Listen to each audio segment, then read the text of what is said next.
ከመቁረባችን በፊት በምንቆርብ ጊዜ ከቆረብን በኋላ ምን እንደሚደረግም አናውቅም። ስለዚህ ወደፊት ለመቁረብ ብናስብ አሁንም ቆርቦ ያሉ ካሉ ስርዓተ ቤተ ክርስቲያንን ብዙ እውቀቱ የለንም። ስለዚህ በዚህ ላይ የተወሰነ የቤተ ክርስቲያንን ስርዓት ነው የሚል አንድ ጥያቄ አለ። በመጀመሪያ ደረጃ ምስጢረ ቁርባን ከአምስቱ አዕማደ ምስጢር መካከል የምስጢራት መደምደሚያ ነው። አንደኛው ምስጢር ምን ይባላል? ምስጢረ ሥላሴ በሉት እስቲ። ምስጢረ ሥጋዌ፣ ምስጢረ ጥምቀት፣ ምስጢረ ቁርባን፣ ምስጢረ ትንሣኤ ሙታን። እነዚህ አምስቱ አዕማደ ምስጢር ይባላሉ፣ ወይም የምስጢር ምሰሶች እንላቸዋለን። ምስጢረ ቁርባን የክብር ባለቤት ኢየሱስ ክርስቶስ የሰጠው ቅዱስ ሥጋውና ክቡር ደሙ ነው። ለቤዛ ዓለም በቀራንዮ በመስቀል ላይ ተሰዋ። ምእመናን ይህንን እንዲቀበሉ ራሱ ባለቤቱ ሥጋዬን የበላ ደሜን የጠጣ የዘላለም ሕይወት አለው። አማን አማን እብለክሙ፣ እውነት እውነት እላችኋለሁ ሥጋዬን ካልበላችሁ ደሜን ካልጠጣችሁ የዘላለም ሕይወት የላችሁም። አከተመ። ምን ብትጾም፣ ምን ብትጸልይ፣ ምን ብትመጸውት፣ ምን ገዳም ብትሄድ ወዲያ በቃ ይሄን ሁሉ ጽድቅ ብትሰራ ሥጋው ደግሞ ምንድነው? ማህተም ነው። ደብዳቤ ምን አምሮ ቢጻፍ ማህተም ከሌለው ተቀባይነት አለው? ኢሌጋል ነው፣ ተቀባይነት የለውም። ማህተሙ ምንድነው? ቅዱስ ሥጋውና ክቡር ደሙ ነው። ስለዚህ በዚህ ሕይወት ውስጥ መኖር ሁላችንም ይጠበቅብናል። ሆኖም ግን የሚቆርቡ ምእመናን ከመቁረባቸው በፊት ማድረግ ያለባችሁን ስሙ። አንደኛ ስለ ምስጢረ ቁርባን መማር። ስለምን መማር? ስለ ምስጢረ ቁርባን መማር። አጠቃላይ የምፈጽመው ምስጢር ምንድን ነው? እንዳሁኑ ማለት ነው። በጉባኤ ወንጌል ጉባኤ ላይ ከመምህረ ንስሐዎቻችሁ በተለይ ቅዱሳን መጻሕፍትን ከማንበብ ጋራ ምስጢርነቱ ምንድን ነው ብላችሁ መጀመሪያ መማር ያስፈልጋል። እንደው እንደ ዛሬው ዘመን እንደው ሳይሆን በሊቃውንቱ ዘመን እንደዚህ አይነት ነበረ። ዲሜጥሮስ በነበሩ ሰው በደጀ ሰላሙ በኩል አልፎ ሊቆርብ ሲመጣ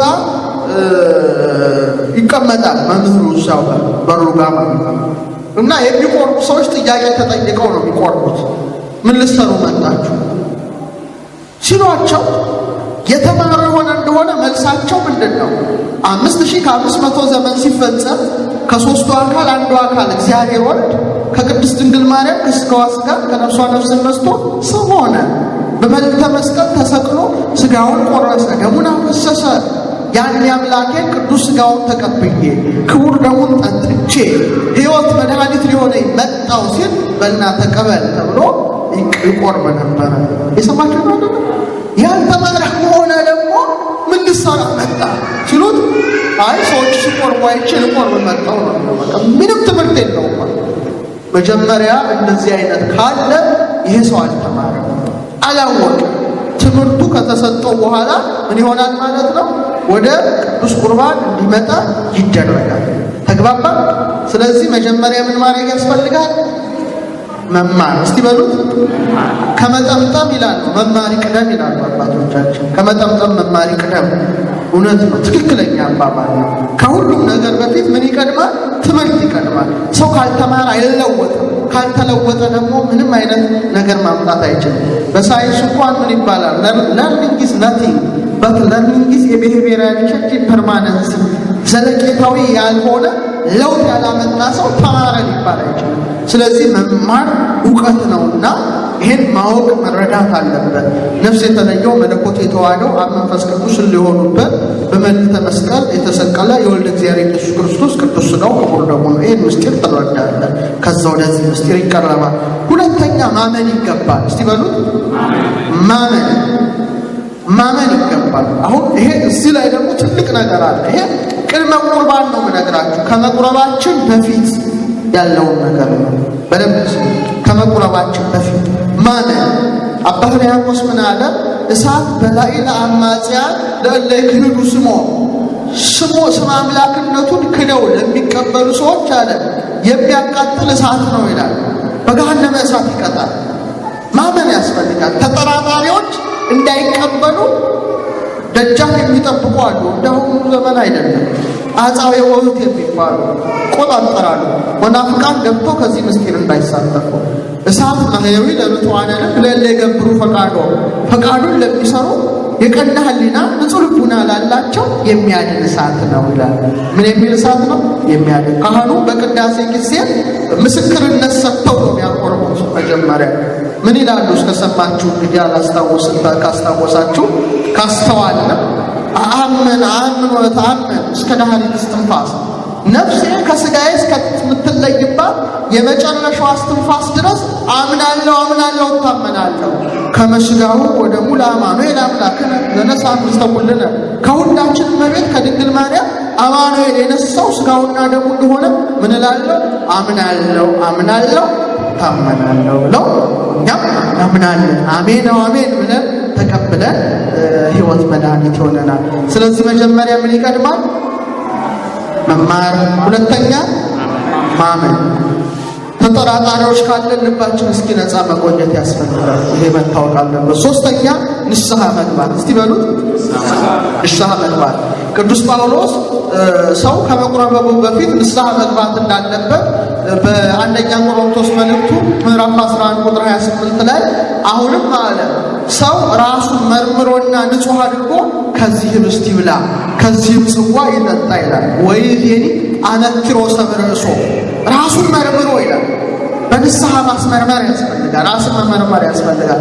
ወአንጽሖ ራሱን ምን አድርጎ ንጹህ አድርጎ ይብላ ሩቱ ህብስት ከዚህ ከአምላክ ሥጋ ይቀበል ወይስ የሞቱ ጽዋ ከዚህም የከበረ ደም ይጠጣ ይላል። ስለዚህ ንስሐ መግባት ግድ ይለናል። ክርስቲያኖች የንስሐ ህይወታችን በጣም የደከመ ነው። ብዙዎቻችን ንስሐ ከገባ ሥጋውና ደሙ ከተቀበል ስንት ዓመታት አልፈውናል?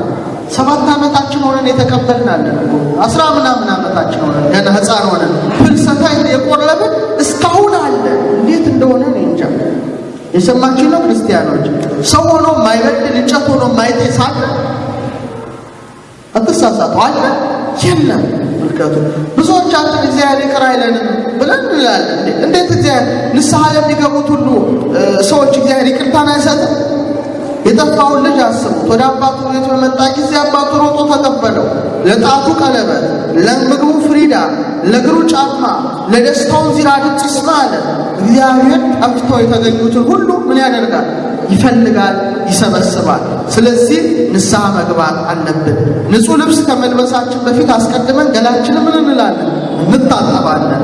ሰው ይሄ ቅዱስ የሆነ ንጹህ የሆነ ቅዱስ ሥጋና ክቡር ደም ከመቀበሉ በፊት ራሳችን ለንስሐ አባታችን በመግለጥ በመናዘዝ ቀኖናም ተቀብለን መቅረብ ያስፈልጋል። ዕለት ንስሐ መግባት እንልመድ። በጣም ሸክማችን ከብዷል። በጣም ይሄ ነገር መለመድ አለበት። ሶስተኛ ጾም ነው። የሚቆርብ ሰው መጾም ይገባዋል። ከ15 ሰዓት እስከ 18 ሰዓት ሐዋርያት በሲኖዶሳቸው ሰለስቱ ምዕትም በፍትሐ ነገሥት በአንቀጽ 13 ላይ ወይብሳ መምሒ ቁርባነ ዘእንበለ ይጹም በንጹሕ ሰው ጠንቅቆ ሳይጾም ከአምላክ ሥጋና ከአምላክ ደም አይቀበል ብለው ስርዓት ሰርተውልናል። ይህም የክርስቶስን መከራ ለማሰብ ነው። ምኑን ለማሰብ ነው? መከራውን ለማሰብ።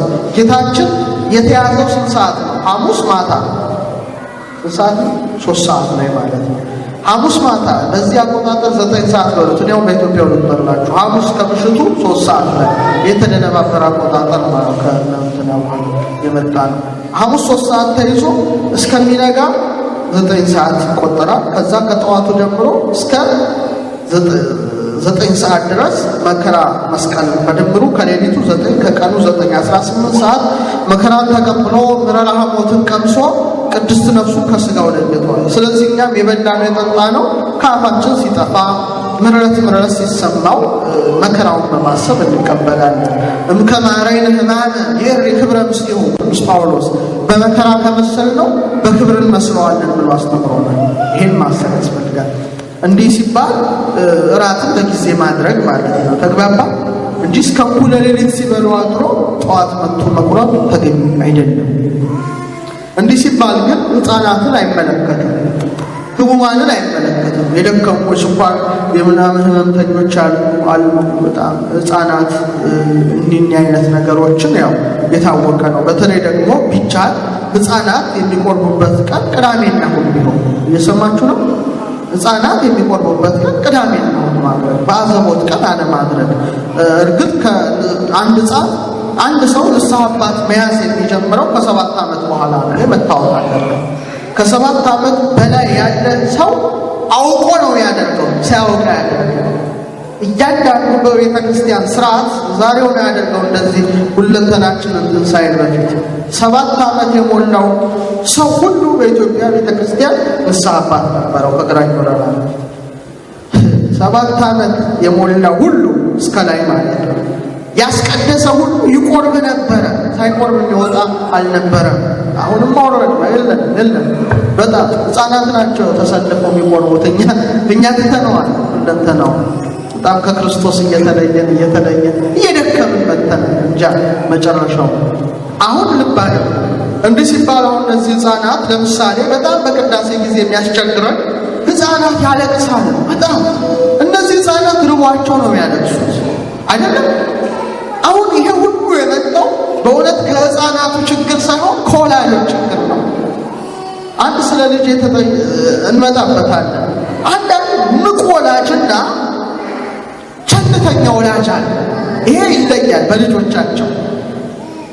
አንድ ልጅ ስታየው ወላጁን በትክክል ነው ይለያለው። ህፃናቱን ካየው ወላጆቻቸው ምን አይነት ወላጆች እንደሆኑ በትክክል ያሳውቃል። አሁን እናት ልጇን ቀድማ ከቅዳሴ በፊት ቀስቅሳ ጡትም ከሆነ ታጠበዋለች። ቅዳሴ እስኪገባ ድረስ በደንብ አደርጋ እንቅልፍም ቢያሸልበው እየቀሰቀሰች በደንብ ሲጠግብ ለጥ ነው የሚለው ቅዳሴ ላይ ሞቀዋል። በቃ ከተለ አይደል እንዴ? ልክ ቁርባን ሲደርስ ብቻ ቀስቅሶ ምን ማድረግ ነው ማውቀር ነው በቃ ከተለ። ሌሎቹ ግን ዝም ብለው ተኝተው ዝም ብለው ያያቸውና ቅዳሴ ከተገባ በኋላ ደግሞ ጡት ማጥባት የተከለከለ ነው እስከ ቁርባኑ ሰዓት ድረስ። እንኳን እነዚህ ህፃናት የተጠመቀም ክርስቲያን እስከሚቆርብባት ጊዜ ድረስ ህገት ተጾምናት ይጾማታል። ስለዚህ ርቧቸው ተመልከቱ፣ ጡት ፈልገው በቃ የሚያስቀድሰው ተበጥብጦ እናትየውም ተበጥብጣ ሁከት በሁከት በቃ እንዴ በጣም ደስ የማያሰኝ ነገር ይሆናል። ስለዚህ ወላጆች ንቁ ሆናችሁ ልጆቻችሁ ማጥባት መቻል አለባችሁ። ተግባባ? አዎ። ሌላው የሚቆርቡ ምዕመናን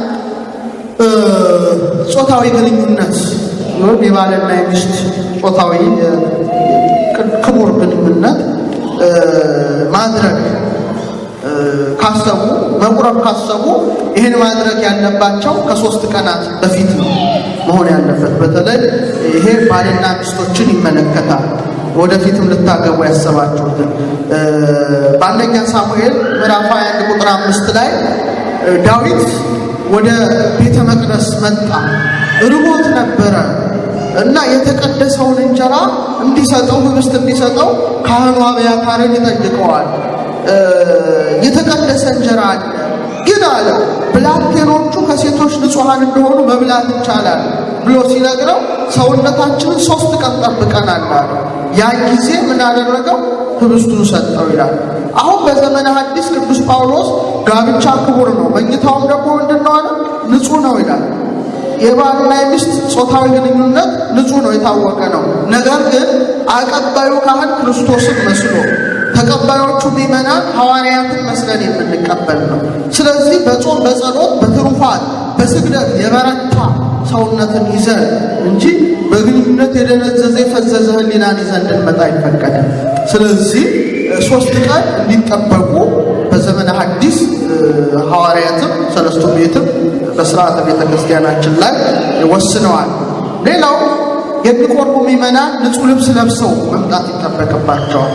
ይሄን በደንብ መያዝ የሚገባን ነገር ነው። በኦሪት ዘፍጥረት ምዕራፍ 35 ቁጥር 2 ላይ ጌታችን ያዕቆብን መስዋዕት እንዲሰዋ ወደ ቤቴል እንዲወጣ ነገረው ይላል። ቤቴል እግዚአብሔር ቤት ምሳሌ ናት።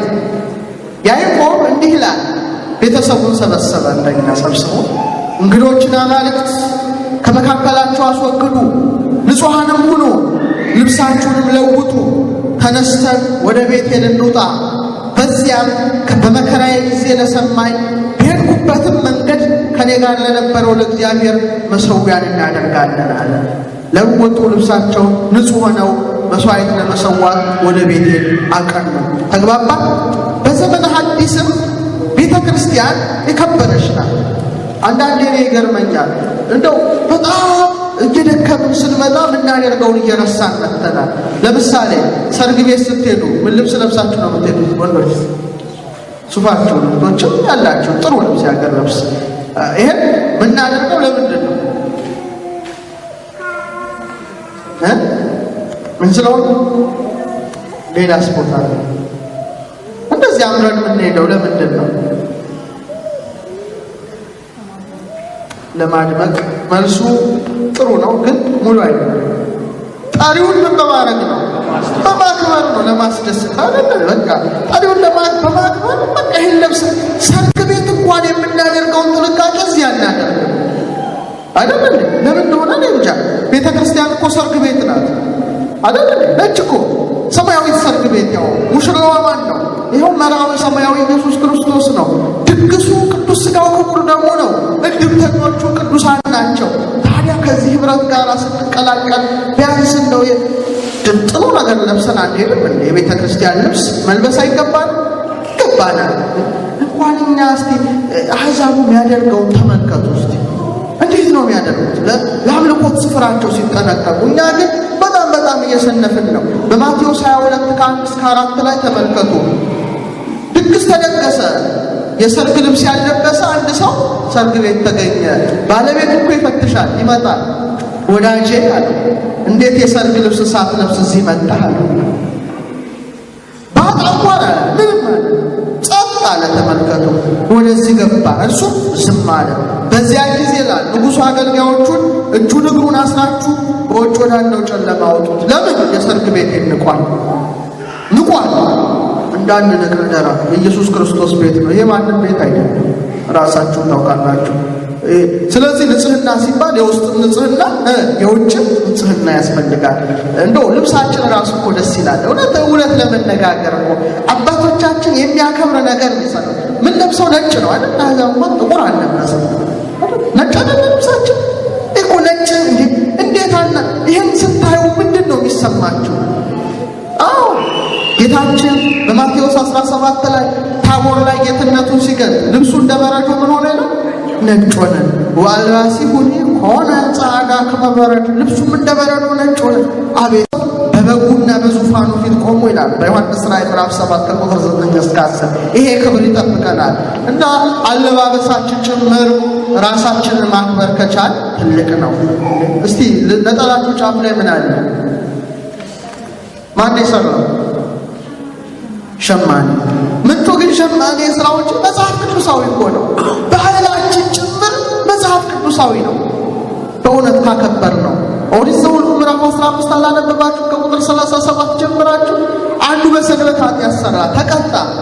ያን ጊዜ ሙሴ ይህ ሰው መቀጣቱ ሕግን የሚያውቅበት ምልክት ስለሌለው ነው ብሎ ወደ ጌታ ቢያመለክት ምን አለ?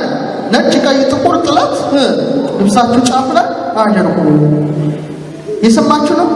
ጥቁር ይቅርታ፣ ጥቁር ቀይና ሰማያዊ። ጥቁሩ የግብፅን መከራ አስቡ፣ ነፃ ያወጣኋቸው አምላክ እኔ ነኝ ነው። ቀዩ ቀይ ባህርን ከፍዬ አሻግሬያችኋለሁ ነው። ሰማያዊ ሰማይ የሚመስል ባህር ከፍዬ አሻግሬያችኋለሁና ሰማያዊ ሕጌ ምን በሉ ጠብቁ ሲል ነው። አያችሁ፣ እኛ ደግሞ ብሉይ ኪዳን ቀድመን የተቀበልን ስለሆነ ልብሳችን ጭምር ምን ያህል እንደሆነ ያሳያል። ሰማያዊ ጥለት ጫፋቸው ላይ ጣል ጣል ያደርጉበት ብሎ ማን ነገረው? እግዚአብሔር ለሙሴ ነገረው። እና ልብሳችን ማለት እስከታች የሚደርስ። አሁን ደግሞ ቆራጣ ነጠላ ነው የመጣቸው። አዲስ አበባ ስም ወጥቶላታል። ሲም ካርድ ትባላለች። ይሄ መሆን የለበትም። በተለይ ሰንበት ተማሪዎች አርአያና አብነት መሆን ከበሮ ስንመታ ምን ስንል ሙሉ ነጠላ ለብሰን እስከ እግራችን የሚደርስ እንጂ ከወገብ በላይ ታች እየታየ ተገቢ አይደለም። በእውነት ተገቢ አይደለም። ስለዚህ አለባበሳችን ጭምር የተስተካከለ መሆን አለበት። ማንም በማክበርና በመፍራት የጥበብ መጀመሪያ ማንን መፍራት ነው? እግዚአብሔርን የሚፈራ ሁሉ እንደተባረከ ነው በሕይወት ዘመኑና ይሄን መረዳት ይገባናል። ሌላው ጸሎተ ቅዳሴ ሳይጀመር መገኘት ነው። ይሄ መታወቅ ይገባዋል። የማቴዎስ ወንጌል ምዕራፍ 25 አንቡ ከ1 እስከ 13 ደጃፉ ከተዘጋ በኋላ እነዛ ያንቀላፉት ደናግል ሮጠው መጥተው ማንኳኳት ጀመሩ። ክፈትልን! ኧረ ደጃፉ ተዘግቷል፣ ከኔ ጋር አልተጋችሁም ማለት። ስለዚህ ሊያቋርም የሚፈቀድለት ካህን፣ ቆራቢያን፣ ምእመናን በአጠቃላይ ጸሎተ ቅዳሴው ሳይጀመር መገኘት ግድ ይለናል። ይሄ መታወቅ አለበት እንጂ ከተገባ በኋላ መታችሁ ልጄና ቁርቡ ብትሉ ተገቢ አይደለም። ይሄ እንግዲህ ቅድመ ቁርባን ማድረግ ያለባችሁ ነው። ግልጽ ነው። በጣም ጥሩ ጊዜ ቁርባን ያለው ባጭሩ እናስቀምጥ። ቅዱስ ጳውሎስ ሁሉ በአግባብና በስርዓት ይሁን ይላል። በጣም ያሳዝነው አሁን ጫጫታው እንዴት እንደሆነ አላውቅም። አገር ቤት ይሻላል። የተሆነ ቦታ ደረጀዝ ጫጫ ቅዳሴ ቁርባኑ ሰልፉ ስርዓት የለው። ምንድን ነው የተከሰተው እስከማለት ድረስ ውቃታው። ይሄ የሆነው አግባብና ስርዓት ስላላወቅን ነው። ቤተ ክርስቲያን ራሷ የስርዓት ቤት ናት።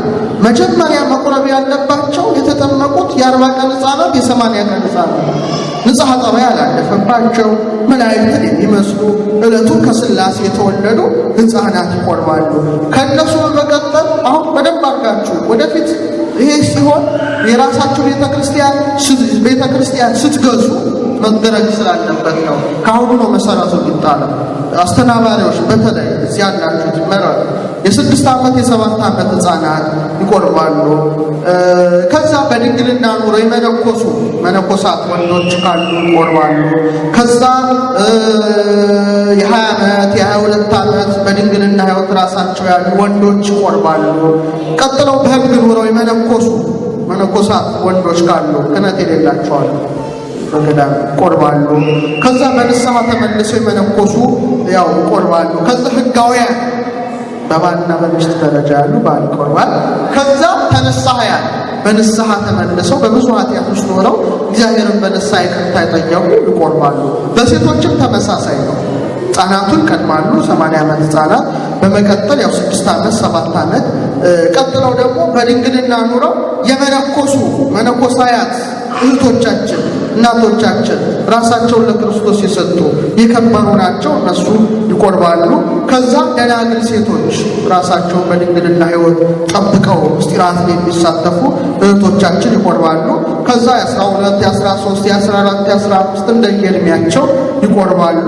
በሕግ ኑሮ የመነኮሱ መነኮሳያት እናቶች ካሉ ይቀበላሉ።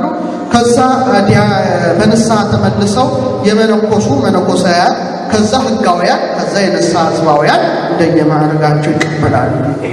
ድምፅ እንኳን አይሰማም በጥንቷ ቤተ ክርስቲያን። የለም ጸጥ፣ የእግዚአብሔር መንፈስ ነው የሚመራው። የሰማን ነው። ይሄ ይታወቅ። ሌላው ድርገት ሲወረድ በተለይ ድርገት ማለት አንድነት ማለት ነው። ቅዱስ ሥጋውና ክቡር ደግሞ ሲወጣ ደወሉ ሲደወል በስግደት ያው እጅ እንነሳለን። ይሄ ምንድነው? ወተራከቦን እግዚእ ኢየሱስ በፍኖት ይላል ወንጌል። ሞትን ድል አድርጎ በተነሳ ጊዜ ቅዱሳት ሴቶች መንገድ ላይ ያገኙት እግሩን ይዘው ሰገዱለት ይላል። የሰማችሁ ነው። የዛ ምሳሌ እጅ እንነሳለን። ከዛው ደግሞ ቅዱስ ቁርባኑ ስትጠጉ በተለይ በጣም ይሄ ካለመማር የሚመነጭ ነው። ብዙ ጊዜ እያየን ነው። ለማስተካከልም መሞከር ይገባል። በቤተ ክርስቲያን ስርዓት ወይቁን ተመጣው የቁርባን ሩቀ ርእስ ወምስቁለ እድ ይላል። እጃችንን እንዲህ አመሳቅለን ንጉሥ የለም እንጂ ንጉሥ ቢኖር ዘውዱን አውልቆ ካህንም ቢሆን ባኒውን መጠምጠሚያውን ፈቶ ሴትም ደግሞ ክንብንባዋን ዝቅ አድርጋ መቀበል ይገባል። አሁን ስናይ ሽፍንፍን ብሎ እስከ ዓይን ድረስ እንዲህ አድርገው አይታይም። ይሄ ተገቢ አይደለም። እንኳን ሰማያዊ ማዕድ ምድራዊ ማዕድ እንኳን ከነ ባርኔጣው የሚመገብ የለም። ኮፍያውን አውልቆ ነው አይደለም። በሀገር ባህል እንኳን እናቀው የለም። ስለዚህ እንዲህ አድርገን አመሳቅለን ክንብንባቸውን ዝቅ አድርገው ይቀበላሉ። ከዛ ወደ ቅዱስ ሥጋው ስትመጡ ካህኑ ህብስተ ሕይወት ዘወረደ እምሰማያት ከሰማይ ወረደ ሰማያዊ ህብስት ብሎ ቅዱስ ሥጋውን ሲያቀብላችሁ ዝም ብሎ መቀበል አይገባም። አሜን ማለት ይገባል። እስቲ በሉ አሜን ብሎ በለሆሳስ እንቀበላለን ማለት ነው። አንድ ጊዜ ብቻ ወደ ክቡር ደሙ ስንቀርብ እስመ ኃያል አንተ እኩት ወስቡሕ የሚለውን ጸሎተ እየጸለይን ማለት ነው። ካልቻል ያው ከሰባቱ ኪዳናት አንዱ እሱ ነው። ካህናቱ ዲያቆናቱ ይጸልዩ ይላል፣ እነሱ ይጸልያሉ። ቅዱስ ስሉስ የሚለውን ጸሎት ታውቁት የለ ሀበኒ እግበር ፍሬ ዘያሰምረከ አንተን ደስ የሚያሰኝን ፍሬ ማፈራበት አድርገኝ የሚለውን ጸሎት እየጸለይን ጠጋ እንላለን። ወደዛ ምስጢር ግልጽ ነው። ከዛ ዲያቆኑ ይሄ ክርስቶስ ደም ነው ክቡር ደም ነው ብሎ ሲያቀብለን ሁለት ጊዜ አሜን አሜን እስቲ በሉ አሜን አሜን በሉ እስቲ አሜን አሜን ብሎ ሁለቴ ማሰማት ያስፈልጋል። ዝም ብለን ነው የምንቀበለው። ለምን እንደሆነ አይገባም ወይ ትምህርቱ በደንብ አልተሰጠም ማለት ነው። አንድ ጊዜ ብቻ አሜን። ክቡር ደሙ ስንጠጣ ስንት ጊዜ? ሁለት ጊዜ። በአጠቃላይ ስንት ይሆናል? ሶስት። የሥላሴ ሶስትነት አንድነት ቃል መለወጡ አንድነቱ ነው።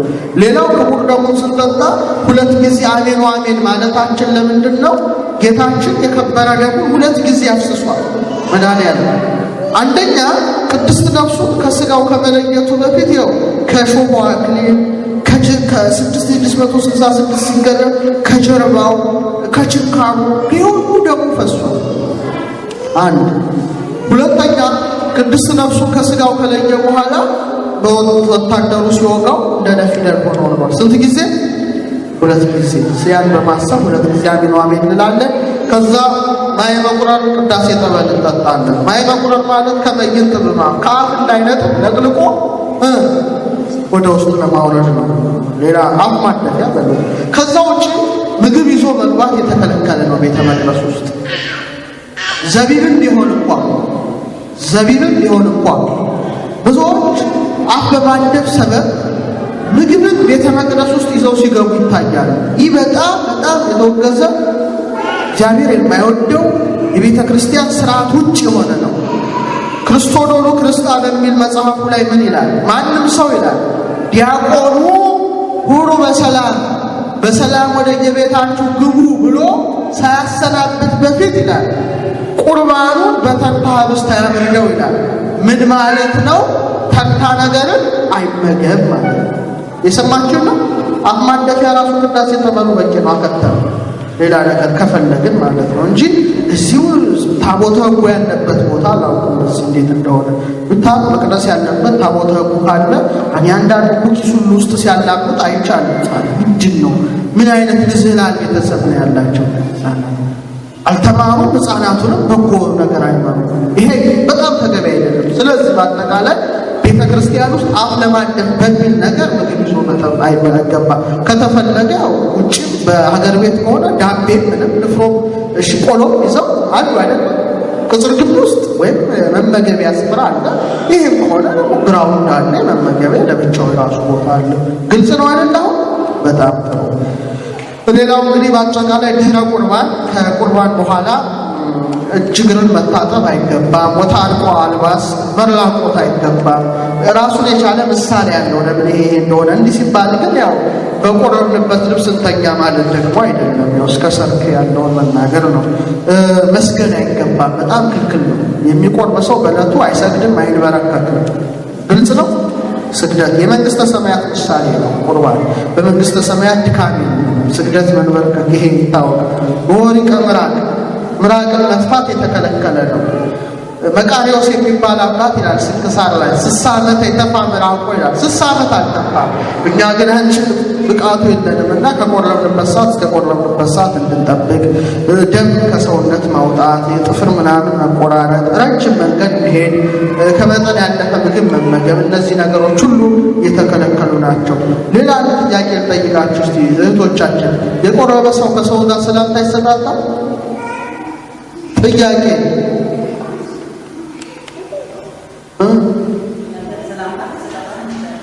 እሺ፣ ጥሩ። አብሮ ይበላል? የቀረበለትን ያስተርፋል? እሺ። ብቻውን ይሄዳል? ይህ እንግዲህ በሊብስ ያሉ ምዕመናን ተጠይቀው የመለሱት መልስ ነው። አሁን በደንብ መረዳት አለባችሁ። ህዝቤ ያለ እውቀት ከማጣት የተነሳ ጠፍቷል። የቤተ ክርስቲያን ስርዓትን በጥልቁ አላወቅም። እስካሁን የቤተ ክርስቲያን ስርዓት ሐዋርያው በተቀደሰ ሰላምታ እጅ ተነሳሱ ይላል። የቆረበ ሰው ሰውን ሰላም የሚለው ችግሩ ምንድን ነው? ካህናት ቆርበው አቁርበው ሲወጡ እጅ አይነሳሱም? ትከሻ ለትከሻ ተሳሳሙ። ነው። ሁለተኛ የቆረበ ሰው አብሮ መብላት የለበትም። ኬት ይመጣ ነው? የቆረበ ሰው አብረን ነው ብንመገብ በረከት ነው አይደለም? እስቲ በሞቴ ንገሩኝ ነው። ካህናቱ ቀድሰው ወጡ፣ ትሪ ላይ አብረው ይመገባሉ። አላያችሁ? ከማን ያየነው ታዲያ? ይሄ ነገር ማን ያስተማረ? ኬት ሰማን? አብሮ ቢበላ መልካም። በጣም በእጅጉ ደግሞ የሚያሳዝነው የቆረበ ሰው ማስተረፍ የለበትም የሚል በጣም ተቃራኒ። ቅዳሴያችን ምን ይላል? ቁርባን የቆረበ ሰው የሚከለክለው በሊል ወሰቲ ዘእንበለ አቅም፣ ያለ መጠን እንዳይበላ ያለ መጠን እንዳይጠጣ። እየሰማችሁ ነው? ከመጠን ካለፈ ምን ይሆናል? ይወጣል። ከባድ ነው። ሰው ከመጠን ነገር በመጠን ዘበላ በአቅም ያድር በሰላም ይላሉ። በመጠን የበላ በሰላም ይኖራል። እኛ ግን ያን ሁሉ እንጀራ ጎዝጉዘንበት በግድ ካልጨረስ ኧረ በጣም ነው አይገባም። ሁለተኛ እንዲዳና እናደርግ። የሰማችሁ ነው? ህፃናቱ ቢሆኑ ማለት ነው። ግልጽ ነው? አዎ። ሌላው ብቻውን ምንድን ነው የሚገጥመው? ምን አለ ያስፈራል በምድር ላይ? የኛ ጠባቂያችን ሰዎች ናቸው? ቦዲጋርዶች ናቸው ወይስ እግዚአብሔር ነው? መልሱ። ማን ነው? እስራኤልን የሚጠብቅ አያንቀላፋም ማለት ነው። የተቀበልነው ስጋውና ደግሞ አይጠብቀንም እንዴ? ከንቱ እንደው ከሰው ይልቅ ማለት ነው። ልብ አድርጉ። እምነታችን እንዳይሆን ሰው ማስከተሉ ችግር የለው፣ ግን የሆነ ነገር ይገጥመኛል ካል አሁንም ሽባ እምነት አለ ማለት ነው። ተጠራጣሪ ያለ ማለት ነው። ይሄን መታወቅ አለበት። ስለዚህ በእውነት ቅዱስ ሥጋውን ክቡር ደሙን ለመቀበል እግዚአብሔር አምላክ እንደው ይፍቀድልን። ስንሳት ቆይ መጣል ስንት ደቂቃ ቀርቷል? እንዳይቃቀር አልክ እንዳላለ